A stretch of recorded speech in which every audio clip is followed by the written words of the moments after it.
Hi guys, welcome back to CMD and another video. You join me, bit of a surreal moment, with the new addition to the CMD family. Meet the Porsche 911 992 Carrera S.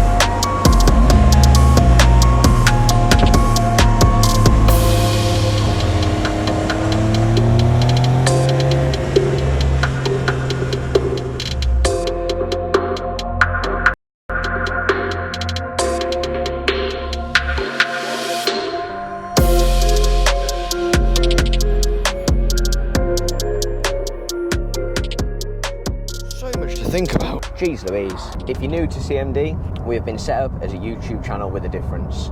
Any revenue we generate from YouTube ad revenue, along with sponsored videos like the content we generate with hothatches.co.uk, all goes to a designated bank account. All of those funds, without exception, every single penny is being donated to local and national charities. More recently, we made a donation of £1,500 to Birmingham Children's Hospital, and that's off the back of people like you watching videos like this. So if you like what you see, please remember to like and subscribe, and maybe tell your friends. Today, I'm going to talk you through my experience of purchasing this approved used vehicle, along with some of the specification on the car that meant it was this particular example that helped me to take the plunge. Rather than standing here though, should we go for a drive?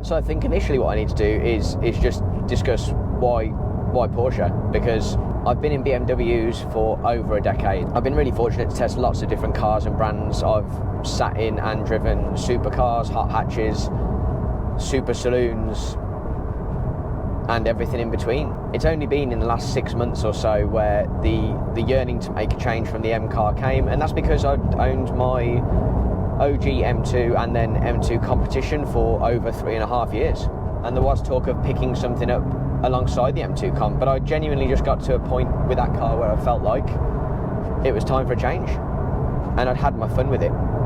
If you're not new to the channel, you'll have seen that I managed to test Paul Stevens' Cayman 718 GT4, which is quite comfortably still one of the most special cars I have ever driven and might ever get a chance to drive. But what you won't be aware of and what you won't have seen is in February earlier this year, I spent a day at Silverstone driving some of their range, but spending most of my time in 911s. And if you're not sure what they do at that experience, A, I suggest you go check it out, it's phenomenal. But B, if you do get a chance, get yourself into a 911, because it's a fantastic showcase of what the car is capable of, as you might expect. At that centre and on that day, that I thought the only thing that completely captured my ultimate attention and seemed like the best compromise for the road was the Carrera S. I'll no doubt offend a few people who would prefer four-wheel drive, but for me, it had to be the Carrera S, the rear wheel, because, I mean, the rear wheel tyres on this are thick. They are so wide and generate so much grip. The only reason I can genuinely see for a four-wheel drive would be if you lived somewhere where it snowed a lot, because the reality is this car is more than capable in both wet and dry. It always comes with good rubber, and you know, to get it tail happy, you really have to be sending it, and that's not anything I'm going to do on the road, and when I get to track, I'd like the opportunity and the option to sort of be able to have that fun. It is a phenomenally capable car and does a very good impression of a four-wheel drive car based on the traction that it already generates.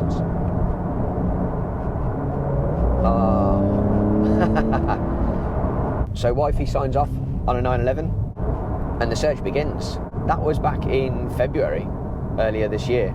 And I genuinely did spend months looking for this spec, colour options, the absolute lot. And I'll be honest with you, it got to the point where I thought I might not get it. And then I genuinely actually hadn't looked for a week or two because I'd sort of given up on the whole idea of it. And this bad boy had literally gone live with Porsche Nottingham. Checked the spec on it and it had everything I wanted. I'll go into that in just a moment. Telephone call straight back from one of the sales executives there, a guy called Tom Hale. Now, before I go any further, I can't not mention Tom and the service he's provided throughout the entire process. I've looked at 2 Porsches prior to this one, and the service, detail, explanation, everything that I've received from Tom has been second to none from the off. He is by far and away the most attentive sales exec I've ever met, and my customer service experience from start to handover, finish, and even now is comfortably the best I've ever received in any industry, not just buying a car. He has literally set a new benchmark of customer service. It was phenomenal. Tom, if you are watching, thank you so much. I'm not just saying it for the video. I'm not sponsored by Porsche Nottingham or anything like that at all. I am genuinely just giving you my feedback. Tom, legend. Cheers.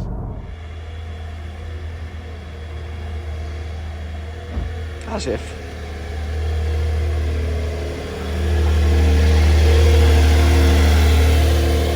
Car collected.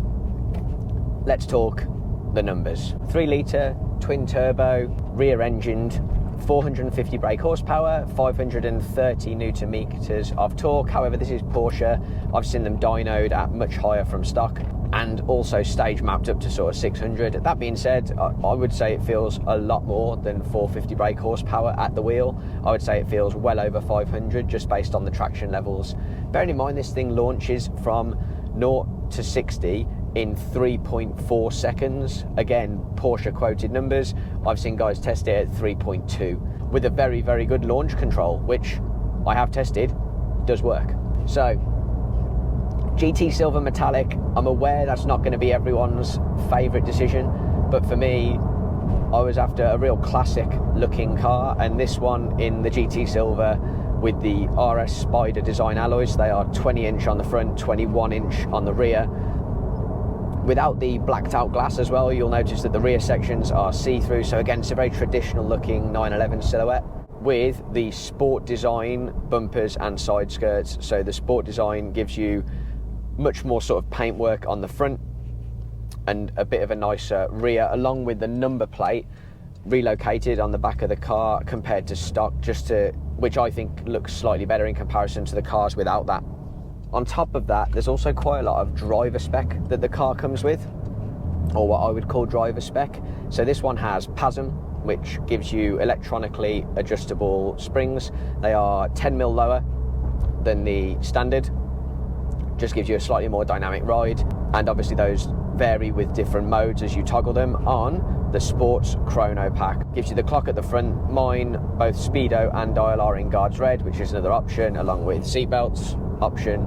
Everything in Porsche is an option, but the Sports Chrono pack also gives you a toggle on the steering wheel where you can go between your drive modes, configure individual, but it also gives you dynamic engine mounts and launch control. So again, bit of an absolute must, Sports Chrono. If you speak to anyone in Porsche who is helping you spec out a new car, they'll say Sports Chrono is a bit of a must.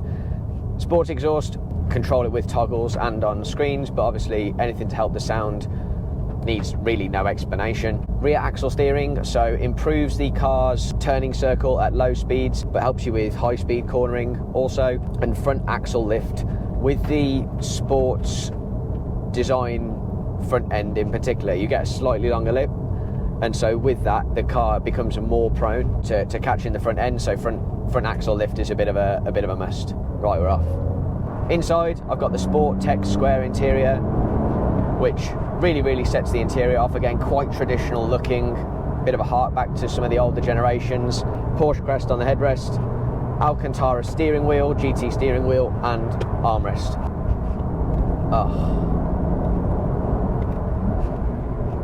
Oh my word. 18-way adjustable seats. Again, just about comfort for me really, but things like lumbar helps the car sort of hold you in a bit, and it'll really lend this to some GT driving, which I'm hoping to go and do. Bose sound system goes without saying, but again, a lot of long journeys, good sound system will help. Oh, but God alive! Wowee! Can you hear it? There's also some other options ticked, like light design packages and things that, quite frankly, I don't really care about. And my only hope now is that I can try and do the car justice. You know, a few adventures, track day booked for Donington, 4th of July with Porsche. So as you can imagine, petrol head heaven, huge bucket list, massive thing for me personally. Lovely bit of pleasure.